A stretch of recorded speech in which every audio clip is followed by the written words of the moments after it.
Hello friends. तो दोस्तों,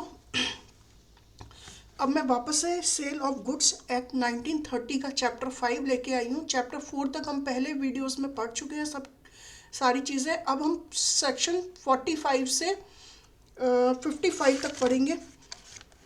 और क्या टॉपिक है? चैप्टर 5 है right of unpaired seller against the goods. तो चलिए शुरू करते हैं हम इस वीडियो को।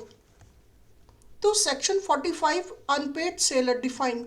तो जैसे ही हम चैप्टर 5 का नेम पढ़ते हैं, rights of unpaired seller against the goods, goods के अगेंस्ट में अनपेड सेलर के क्या राइट्स हैं, ये क्या टॉपिक बताता है? चैप्टर 5 बताता है कि अनपेड सेलर कौन हुआ। अनपेड सेलर वो हुआ जिसने गुड्स तो सेल कर दिए पर उसको अभी तक पेमेंट रिसीव नहीं हुआ है, तो उसे हम क्या बोलेंगे? Unpaid seller. ठीक है फ्रेंड्स। सो सेक्शन 45 आप याद रखिएगा। सेक्शन 45 में पढ़ेंगे अनपेड सेलर क्या डिफाइन करता है। The seller of good is deemed to be an unpaid seller within the meaning of this act. क्या है? When the whole of the price has not been paid और tendered. Unpaid seller वो कहलाएगा या तो जिसको price मिली नहीं है या कुछ बाकी है। When a bill of exchange or other negotiable instrument has been received as a conditional payment and the condition on which it was received has not been fulfilled by reason of the dishonor of the instrument or otherwise। तो चलिए दोस्तों, इसको हम समझते हैं 45 के clause A को। B तो बहुत आसान है कि भाई whole of the price has not been, price मुझे कुछ भी पे नहीं हुई है या होली हुई है, तो ठीक है, उसको हम क्या बोलेंगे? Unpaid seller. अब ये बिल ऑफ एक्सचेंज और other negotiable instrument has been received. अब बाई चांस क्या हुआ भाई, मेरे पास तो 50 मोबाइल का मेरे पास ऑर्डर आया था, ठीक है। अब उन्होंने पेमेंट कर दिया, किससे? चेक से पेमेंट किया है मेरा, और उस चेक को लेके गई मैं बैंक के पास, ठीक है। तो बैंक में मैंने जब डिपॉजिट कराया तो क्या हो गया? ये तो चेक बाउंस हो गया मेरा। तो मैं किस कैटेगरी में आ गई? अनपेड सेलर की, क्योंकि चेक का मेरे पास नेगोशिएबल इंस्ट्रूमेंट तो था, मेरे पास चेक तो मिला था मुझे पेमेंट का, लेकिन क्या हुआ? मुझे पेमेंट रिसीव नहीं हुई, वो अकाउंट में पैसे नहीं थे, तो क्या हुआ? चेक जो है बाउंस हो गया। तो मैं किस कैटेगरी में आ गई? अनपेड सेलर की कैटेगरी में आ गई। which it was not received has not been fulfilled by reason of the dishonor of the instrument or otherwise। in this chapter the term seller, अब इस चैप्टर में term seller includes any person who is in the position of a seller, as for instance an agent of the seller to whom the bill of lading has been endorsed, or a consignor or agent who has himself paid or is directly responsible for the price। अब इस chapter में term seller किन लोगों को include करेंगे? जो उस position में, who is in the possession of seller, जो उस पोजीशन में खुद सेलर है या उनके बिहाफ पे कोई एजेंट है, of the seller to whom the bill of lading has been endorsed, जो कि उनके बिहाफ पे जो है पेमेंट रिसीव कर रहा है, कंसाइनर है, कोई एजेंट है, वो सब क्या आ गए? सेलर आ गए। Unpaid seller sites. अब अनपेड सेलर साइट देखते हैं, सेक्शन 46 क्या बताता है भाई हमें? Unpaid sellers right sites subject to the provision of this act and of any law for the time being enforced now, withstanding that the property in the goods may have passed to the buyer, the unpaid seller of goods as such has by implication of law। ठीक है friends, तो इसको समझते हैं section 46 को। अब इसमें क्या बोलता है? अनपेड सेलर राइट के बारे में बोलता है। अनपेड, अब जो अनपेड सेलर है उसके क्या राइट्स आएंगे उसके बारे में हम बात करेंगे,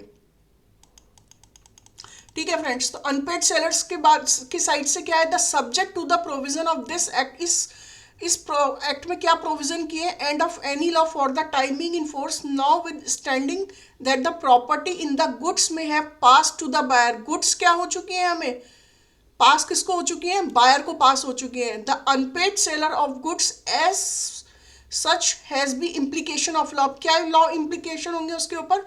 ए lien on the goods for the price while he is in the position of them. अब लीन का मतलब क्या होता है दोस्तों? लीन का मतलब होता है कब्जा। भाई सीधी सी बात है, सेलर, मैंने आज कोई भी चीज़ परचेज कर रही हूँ मैं, एक हाथ दे और एक हाथ ले, ये पेमेंट मेरे को प्राइस दो आप और मेरे से गुड्स ले लो, ऑनरशिप ले लो, ठीक है। तो एक हाथ दिया और एक हाथ लिया, लेकिन लीन वर्ड आ गया। लीन वर्ड का मतलब क्या है? कई जगह लाइन भी बोलते हैं, इसका मतलब क्या है? पोजीशन, कब्जा, क्योंकि उस गुड्स का कब्जा क्या हो गया? अब मेरे पास हो गया। Lien of the goods for the price while is in position of them. ठीक है फ्रेंड्स, तो अब इसमें क्या चीज है, बी क्या बोलता है, इन केस ऑफ, अब ये कब हो सकता है, in case of the insolvency of the buyer, a right of stopping the goods in transit after he has parted with the possession of them. अभी क्या बोलते हैं, केस किसमें, इंसॉल्वेंसी, इंसॉल्वेंसी। देखिए हमेशा इंसॉल्वेंसी जब रहेगी ना, तब वो रहेगी कि जब गुड्स इन ट्रांजिट होगा।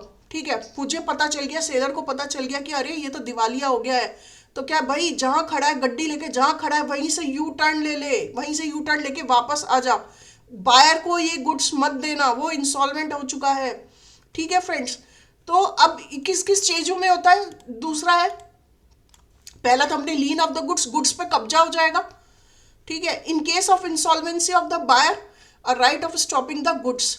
और अब जब जो बायर हो गया इंसॉल्वेंट हो गया, दिवालिया निकल गया, उसके पास पैसे है ही नहीं, तो क्या कर भाई, तू तो जहां खड़ा है वहीं से यू टर्न मार गड्डी को और वापस ले आ।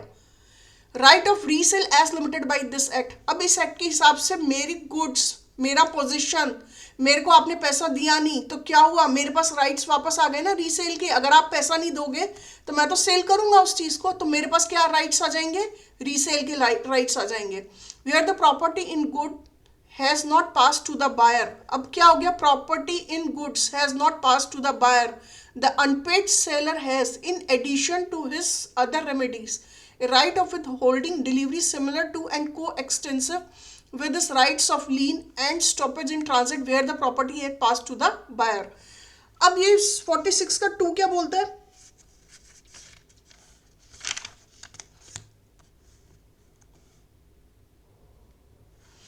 Where the property in goods has not pass to the buyer, जहां पर क्या हुआ, गुड्स जो है has not pass to the buyer, को पास नहीं हुए हैं। The unpaid seller has in addition to his other remedy, और क्या रेमेडी वो लगा सकता है, right of withholding delivery similar to and coextensive with his rights of lien, वो क्या करेगा, उस प्रॉपर्टी पे, उस गुड्स पे उसका क्या हो जाएगा, कब्जा हो जाएगा।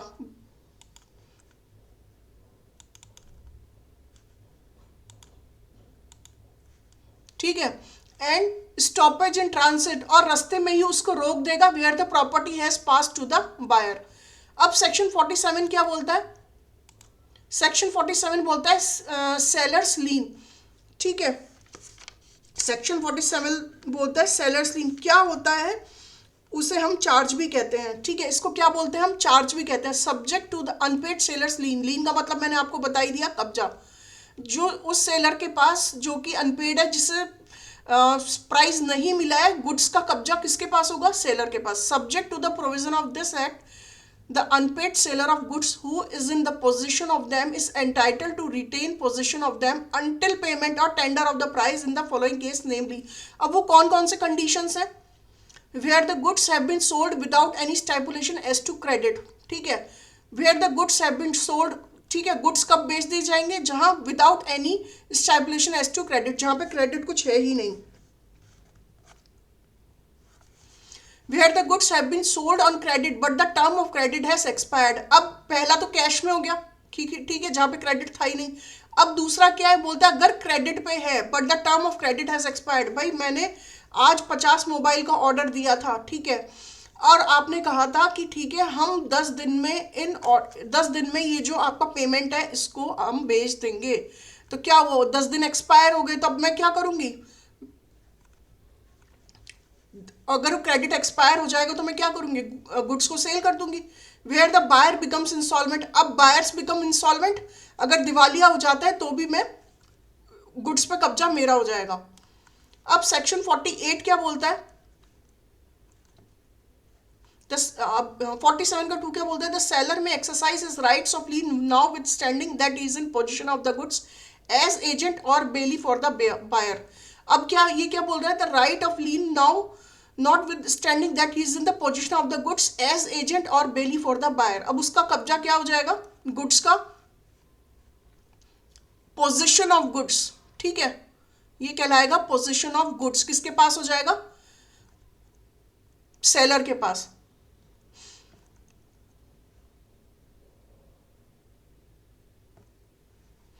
अब क्या बोलते हैं, सेक्शन 48 क्या बोलता है, part of delivery. Part delivery का मतलब क्या है, where an unpaid seller has made part delivery of the goods, he may exercise his right of lien on the remainder unless such part delivery has been made under such circumstances as to show an agreement to waive the lien where an unpaid seller has made part delivery of the goods। अब भाई क्या हुआ, मुझे mobile के डब्बे थे मेरे पास, ठीक है, 100 का ऑर्डर था, लेकिन मैंने क्या किया, उसमें से 50 डब्बे जो है 50 की मैंने डिलीवरी कर दी, तो he may exercise right of lien on the remainder. लेकिन क्या हुआ, 50 का जो पेमेंट है ना वो मेरा बाकी है, तो अब किस पे जो रिमाइंडर बचे हैं, जो मेरे पास बचे हैं, वो क्या उस पे मेरा कब्जा हो जाएगा unless such part delivery has been made under such circumstances as to show an agreement to waive the lien. ठीक है फ्रेंड्स, तो सेक्शन 48 क्या बोलता है, मतलब ये होता है कि कुछ भी डिलीवरी कर दो और कुछ बाकी है, ये क्या कहलाएगा, पार्ट डिलीवरी कहलाएगा। Part delivery, section 48, where an unpaid seller has made part delivery of the goods, he may exercise his right of lien on the remainder unless such part delivery has been made under such circumstances as to shown an agreement to waive the lien।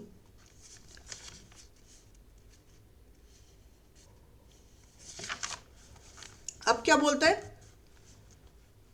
अच्छा reminder का मतलब क्या हुआ, यहाँ पे reminder का मतलब हुआ कि भाई जो हो चुका सो ठीक है, मैंने 50, आपको 100 का ऑर्डर था, 50 मैंने डिलीवरी भेज दी, अब जो हो गया सो हो गया, लेकिन जो 50 बाकी है उस पर किसका पोजीशन होगा, मेरा पोजीशन हो जाएगा, उस पर किसका लीन होगा, मेरा लीन होगा। जब तक प्राइस नहीं मिलेगी तब तक मैं गुड रख सकता हूँ। टर्मिनेशन ऑफ लीन अब कब होगा, जब जब है टर्मिनेशन खत्म होगा इसका। The unpaid seller of goods loses his lien thereon when he delivers the goods to a courier or other bailey for the purpose of transmission to the buyer without reserving the rights of disposal of the goods। अब ये क्या बोल रहा है कि termination of कब हो सकता है, टर्मिनेट जबकि मैंने क्या किया, अपने जो राइट्स थे ना उनको मैंने रिजर्व नहीं किया।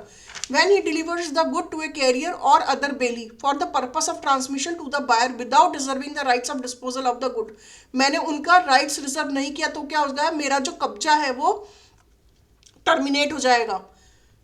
अब ये कैसे समझेंगे, मान लीजिए मैंने गुड्स डिलीवर कर दिए, मैंने जो भी करियर था, जो भी अदर था, उसको मैंने भेज दिया एक बार को, और मैंने अपने पास कोई राइट्स, कोई डॉक्यूमेंट ऑफ टाइटल मैंने अपने पास नहीं रखा, सब भेज दिया, तो उसमें क्या होगा, मेरा जो गुड्स के ऊपर जो कब्जा होगा वो क्या हो जाएगा, टर्मिनेट हो जाएगा, वो खत्म हो जाएगा।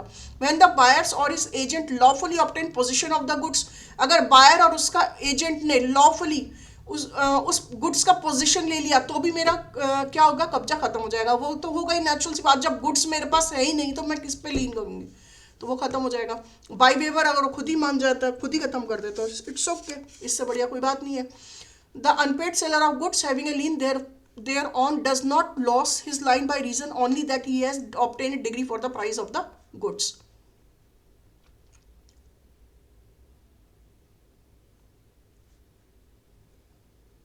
अब स्टॉपेज इन ट्रांजिट, अब देखो भैया मैं तो गड्डी लेके निकली हूँ, अब क्या होगा, गाड़ी पहुंचेगी नहीं पहुंची, गड्डी लेके तो हम निकल चुके हैं।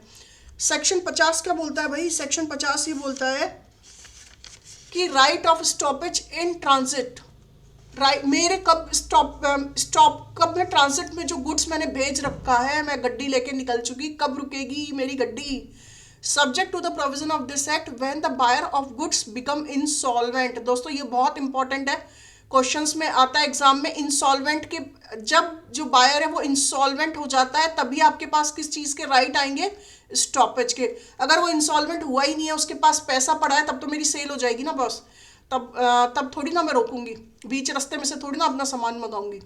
The unpaid seller who has parted with the possession of the goods has the right of stopping them in transit, that is to say he may resume possession of the goods as long as they are in the course of transit and may retain until payment or tender of the price। भाई एक हाथ दे एक हाथ ले, payment करो, सामान लो, price दो और सामान लो, पोजीशन लो, ओनरशिप लो। लेकिन ये क्या हुआ भाई साहब,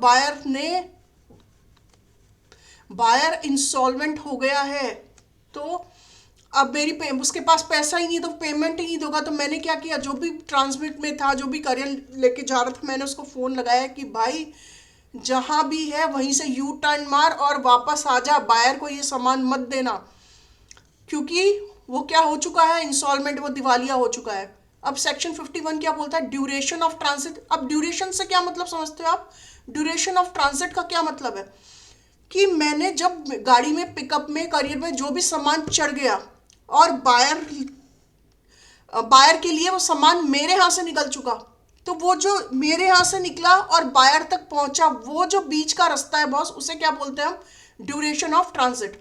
तो वो ड्यूरेशन, वो जो समय तय करेगा, वो क्या कहलाएगा, ड्यूरेशन कहलाएगा।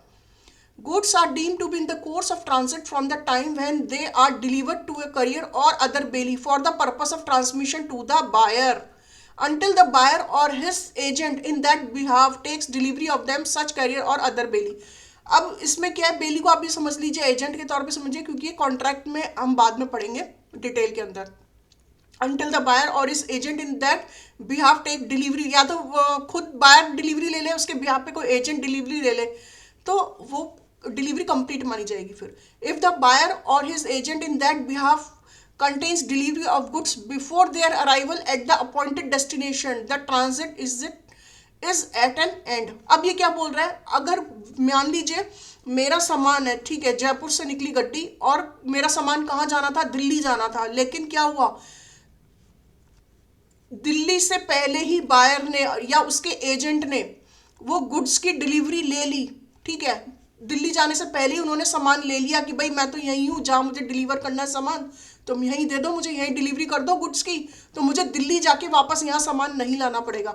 तो ये क्या बोल रहा है कि वहीं पे वो जो ट्रांजिट है ना, वो एंड हो जाएगी, वहीं पे ख़त्म हो गई। मेरे को बायर ने वहीं पे डिलीवरी ले ली, तो वहाँ डिलीवरी हो गई, मेन चीज़ तो बायर तक वो सामान पहुँचना है, उसके एजेंट तक सामान पहुँचना है, ठीक है, तो वो ट्रांजिट क्या है, वहीं पे एंड मानी जाएगी। If after the arrival of the goods at the appointed destination, if after the arrival of the goods at the appointed destination, the courier or other bailey acknowledge to the buyer or his agent that he hold the goods in on his behalf and continue in possession of them as a bailey for the buyer or his agent, the transit is at an end and it is immaterial that a further destination for the goods may have been indicated by the buyer। अब section 51 क्या बोलता है, अब goods अब मान लीजिए चल चुके हैं, अराइवल हो चुका है एट द अपॉइंटेड डेस्टिनेशन, मान लो मुझे दिल्ली में सामान मंगाना था, तो दिल्ली के लिए मेरी गड्डी निकल चुकी है, तो carrier or other bailee acknowledge to the buyer. अब क्या किया, जो सेलर था उसने एक्नॉलेज कर दिया, बायर को बता दिया या उसके एजेंट को बता दिया that he hold the goods on his behalf and continue in position of them as a bailee for the buyer or his agent. The transit is at an end and it is immaterial that a further destination for the goods may have been indicated by the buyer। या कोई transit उसको and माना जाएगा अगर मान लीजिए कोई भी बायर बोल देता है, इंडिकेट कर देता है कि भाई मेरे ये गुड्स इस डेस्टिनेशन पे आप पहुंचा दो, फर्दर डेस्टिनेशन पे पहुंचा दो, तो वो भी क्या माना जाएगा, आपको गुड्स की ट्रांजिट मानी जाएगी। If the goods are rejected by the buyer and the courier or other bailey continues in possession of them, the transit is not deemed to be an end even if the seller has refused to receive them back। अब क्या हुआ, if goods are rejected by the buyer, अब goods जो है buyer ने क्या कर दिए, रिजेक्ट कर दिए, and the courier or other bailey continues in possession of them, और बायर्स ने रिजेक्ट कर दिए, लेकिन क्या हुआ, जो जो सामान ले जाने वाले थे उनके पोजीशन में था वो, तो transit is not deemed to be at end. तो क्या होगा, जो ट्रांजिट है उसको हम एंड नहीं मानेंगे even if the seller has refuse to receive them back, और सेलर उसको वापस लेने से मना कर दे। भाई मैंने कोई सामान मंगाया और मैंने, बायर ने उसको रिजेक्ट कर दिया, लेकिन जो करियर, जो गाड़ी, जो हमारा मिडल मैन था उसके पास पोजीशन में थे, अब transit is not deemed to be end. Transit क्या हुई, खत्म थोड़ी ना होगी, भाई बायर भी नहीं ले रहा और सेलर ने भी रिफ्यूज कर दिया मना से, तो सामान कहाँ जाएगा, टू रिसीव देम बैक, और सेलर भी वापस लेने से मना कर दे। तो ये जो ड्यूरेशन है, इस बीच में जो ड्यूरेशन, ये क्या कहलाएगी, ड्यूरेशन ऑफ ट्रांजिट कहलाएगी। When goods are delivered to a ship chartered by the buyer, it is a question depending on the circumstances of the particular case when they are in the position of the masters as a courier or as a agent of the buyer।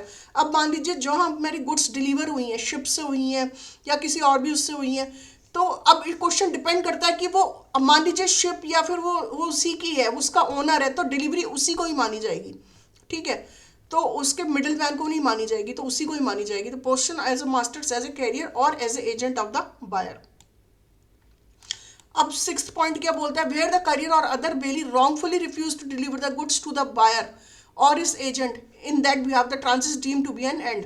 अब where the, अब carrier or other bailee wrongfully refuse करते हैं to deliver the goods to the buyer को, ठीक है, कुछ गलत हो गया, कुछ बात हो गई तो deliver the goods to the buyer को डिलीवर कर दिया और his agent and that we have the transmit is deem to be an end, तो वो क्या माना जाएगा, भैया हमने तो कुछ भी रिफ्यूज हो जो भी हमने तो दे दिया, अब हमारी तो ट्रांसिट यहाँ पे एंड हो गई।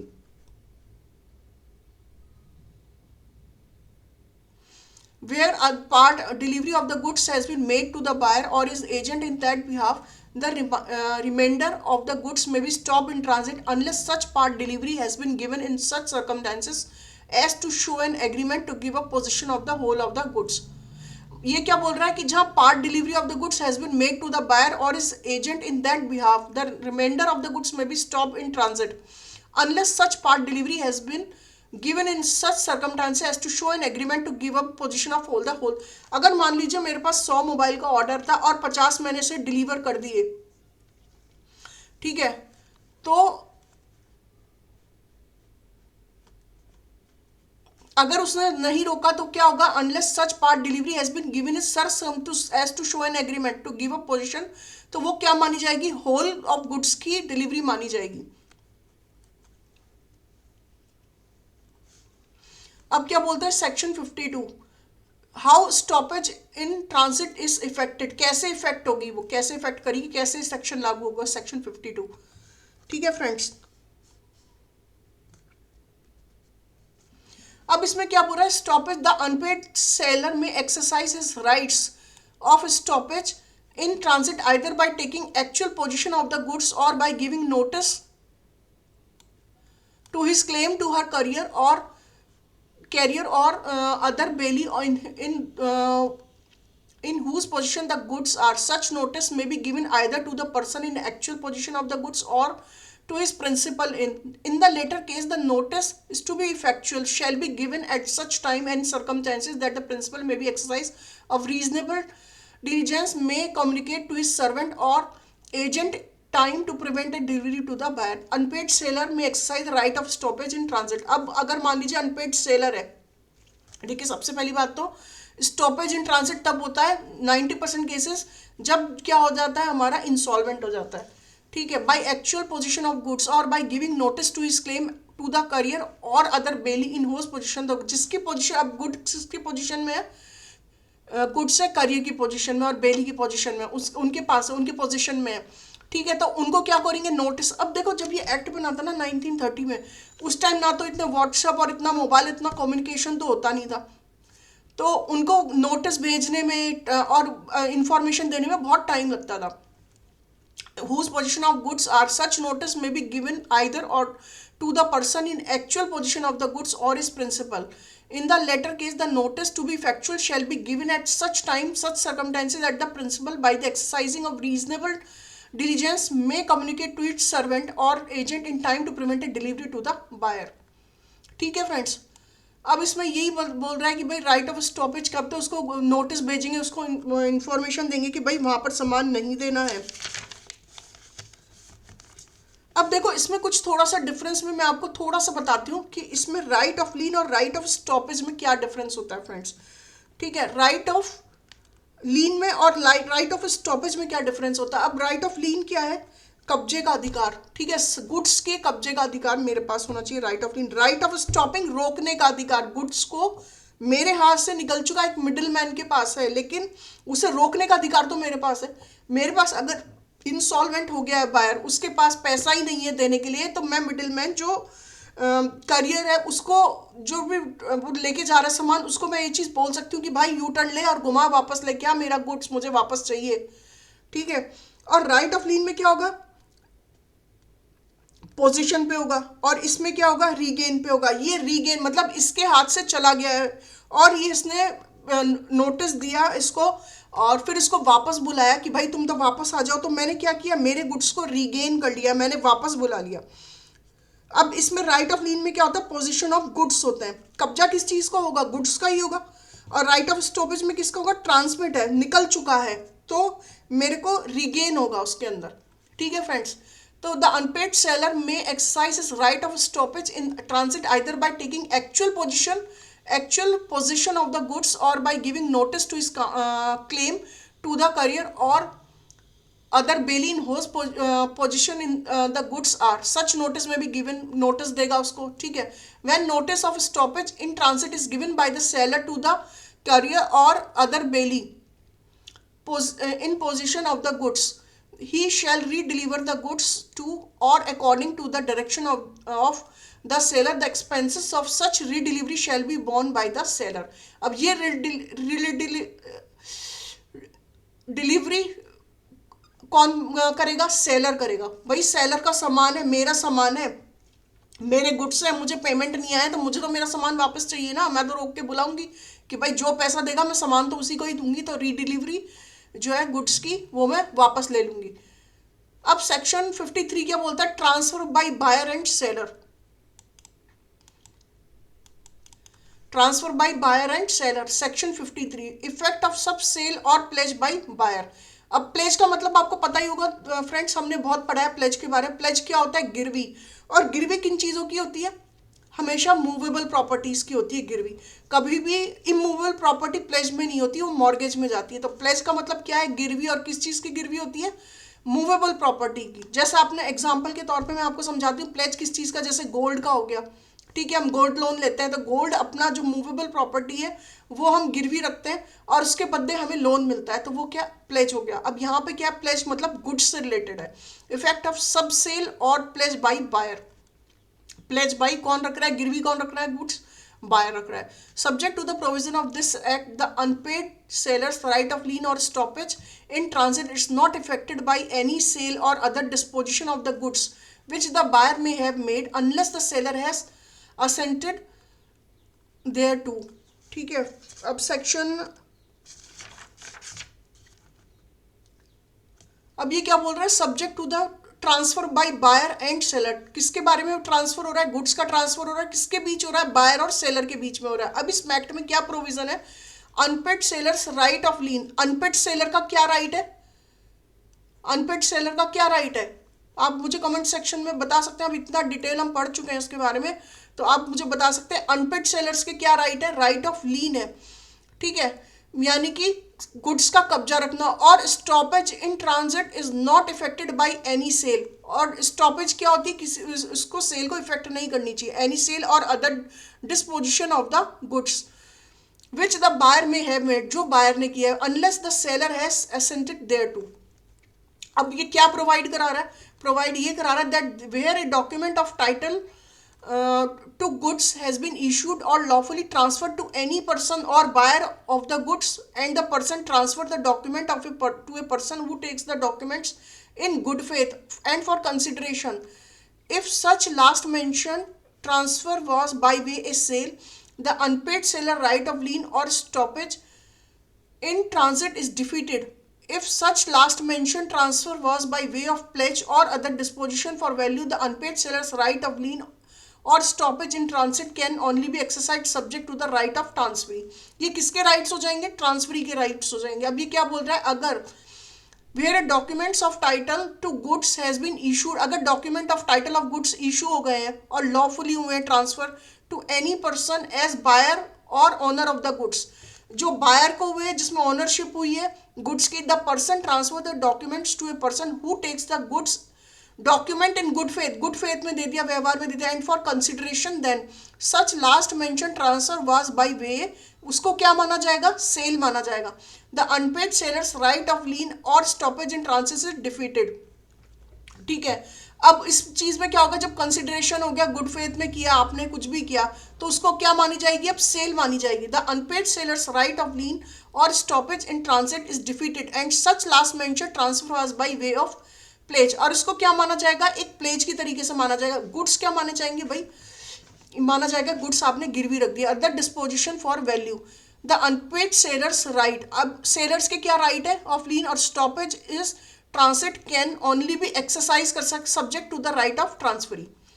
अब लेकिन ओनरशिप किसके पास आ गई? हमारी बायर के पास आ गई. तो उसके राइट्स को देखते हुए ही काम किया जाएगा। Where the transfer is by way of pledge, the unpaid seller may require the pledge to have the amount secured by the pledge satisfy in the first instance as far as possible out of any other goods or securities of the buyer in hands of the pledge and available against the buyers। अगर वो transfer कैसा हुआ, pledge मतलब गिरवी रखा गया है, the unpaid seller may require the pledge to have the amount secured by the pledge satisfy in the first instance, उसने सिक्योर किया, ठीक है भाई कोई दिक्कत नहीं, as far as possible out of any other goods or securities of the buyer in the hands of pledgee and available against the buyer. अब section 54 क्या बोलता है, sale not generally signed by lien or stoppage in transit subject to the provision of this section. ये section क्या बोलता है, section 54,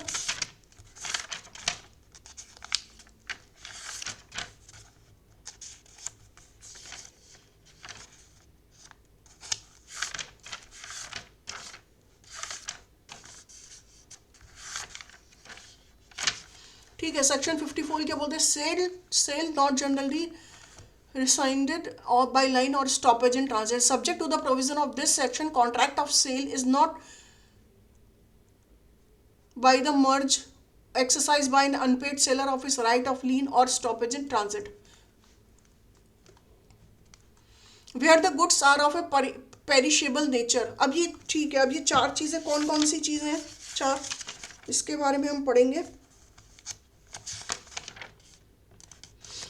अब ये देखो, अगर गुड्स की नेचर कैसी है, पेरिशेबल है, ठीक है, where the unpaid seller who has exercise his rights of lien or stoppage in transit gives notice to the buyer. देखो इसमें क्या आ गया, notice to the buyer of his intention, buyer को उसे बताना होगा, एक्नॉलेज करना होगा, to resell the unpaid seller may if the buyer does not with a reasonable time pay or tender the price the resell the goods with in A reasonable time and recover from the original buyer damages for any loss by his breach of contract, but the buyer shall not entitled to any profit which may occur on the resale।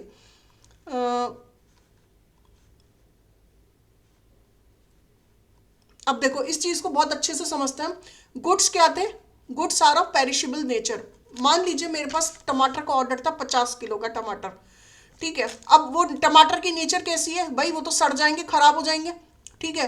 तो unpaid seller who has exercise right of lien or stoppage in transit give notice to the buyer of his intention. अब क्या करेगा, वो buyer को बताएगा, notice भेजेगा, बताएगा कि भाई वो रीसेल कर रहा है। The unpaid seller may if the time and recover from the original buyer damages for any loss occasion by his breach of contract, क्योंकि उसने कॉन्ट्रैक्ट तोड़ा, उसने पेमेंट देने से मना कर दिया, ये टाइम मांगा, तो क्या हो गया, मेरा कॉन्ट्रैक्ट तो गया, मेरा सामान तो खराब हो रहा है ना भाई।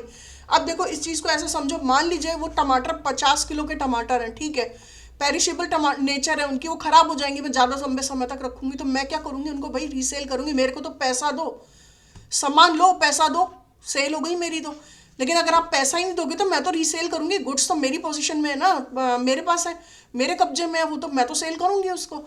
अब इस बीच में जो टमाटर मेरे खराब हो गए हैं, उस डैमेज की रिकवरी क्या मैं बायर से कर सकती हूँ? तो आप मुझे कमेंट सेक्शन में बता सकते हैं कि बायर से मैं रिकवरी करूंगी या वो लॉस डैमेजेस मुझे ही बेयर करने पड़ेंगे, क्या होगा दोस्तों इस चीज़ में। तो दोस्तों अब इसमें इसके अंदर क्या है कि अगर मेरे जो पेरिशेबल है नेचर में टमाटोज खराब हो रहे हैं, उसका डैमेजेस मैं किससे क्लेम करूंगी, बायर से। क्यों? क्योंकि भाई जो डैमेज हुआ है उसको आपकी गलती से अगर मेरा कोई नुकसान होगा तो नुकसान तो आपको ही भरना पड़ेगा ना, मैं क्यों सफ़र करूंगी। लेकिन अगर मुझे प्रॉफिट हो रहा है, मान लीजिए मैंने 50 किलो के टमाटर थे, 1000 रुपये में थे, ठीक है, अब मुझे उस 1000 रुपये के अगर 1200 रुपये मिल रहे हैं, 1200 रुपये मिल रहे हैं, तो क्या वो 200 रुपये का प्रॉफिट मैं बायर के साथ शेयर करूंगी? नहीं, मैं बायर के साथ वो प्रॉफिट शेयर नहीं करूंगी, क्योंकि वो प्रॉफिट क्या है, मेरा है, मेरा सामान है, मेरा प्रॉफिट है, मेरा पोजीशन है। लेकिन अगर मुझे बायर की कॉन्ट्रैक्ट खराब होने की वजह से, नहीं करने की वजह से, प्राइस नहीं देने की वजह से मेरे को कोई डैमेजेस हो रहे हैं, कोई लॉस हो रहा है उस प्रॉपर्टी में, तो उस लॉस को रिकवर मैं कर सकती हूँ बायर से, बिल्कुल कर सकती हूँ। बायर ही उस लॉस को रिकवर करके देगा मुझे, मैं उसकी डिमांड कर सकती हूँ। Recovered from the original buyer damages for any loss occasioned by his breach of contract, but the buyer shall not entitled to any profit, वो किसी भी प्रॉफिट के लिए एंटाइटल नहीं होगा। which may occurs on the resale. If such notice is not given, the unpaid seller shall not be entitled. लेकिन हाँ, अगर नोटिस अगर उसने उसको इंटीमेट ही नहीं किया, बताया नहीं, कोई सूचना नहीं दी, तब वो एंटाइटल नहीं करेगा उस डैमेजेस के लिए. अब क्या बोल रहा है, where an unpaid seller who has exercise his rights of lien or stoppage in transit resells the goods, the buyer acquire a goods title thereof to as against the original buyer, notwithstanding that no notice of the resale has been given to the original buyer. अब क्या हो गया, जहां unpaid seller who has exercise his rights of lien, जहां वो देख रहा है कि उसके राइट्स ऑफ लीन है प्रॉपर्टी के, गुड्स के, और स्टॉपेज इन ट्रांसिट रीसेल कर रहा है गुड्स की, तो buyers acquire a good title thereto against the original buyer. ठीक है, तो बायर क्या कर सकता है, thereto against the original buyer, notwithstanding that no notice of the resale has been given to the original buyer. ठीक है, तो अगर उसको नोटिस ही नहीं दिया, भेजा ही नहीं है उसको, तो किसके राइट्स आ जाएंगे, ओरिजिनल बायर.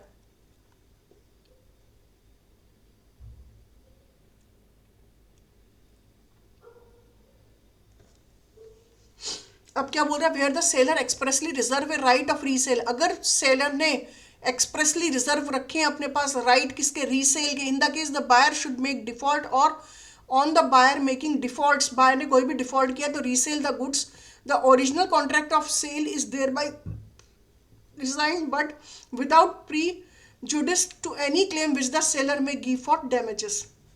ठीक है फ्रेंड्स, अब उसके पास अगर उसने राइट रिजर्व रख रखे हैं अपने पास रीसेल के, तो बायर शुड मेक डिफॉल्ट, अगर कुछ हुआ भी है तो buyer make default resell the good, the original contract of sale is thereby rescinded but without prejudice to any claim which the seller may have for damage. और उसका जो damages होगा उसको किसकी जिम्मेदारी होगी, उसकी सेलर की होगी. चलिए तो दोस्तों, यहाँ तक हमने आज सेक्शन 45 से लेके हमने 54 तक कंप्लीट कर लिया है. अब नेक्स्ट वीडियो में नेक्स्ट चैप्टर 6 से मिलेंगे हम सेक्शन 55 को लेकर. तो इस चैनल को लाइक और सब्सक्राइब करना ना भूलें दोस्तों, और मेरे भी साथ इन वीडियोस में बने रहें. और आपको पढ़ने में कैसा लग रहा है, कोई भी डाउट्स हो तो आप कमेंट सेक्शन में मेरे से पूछ सकते हैं. Thank you friends.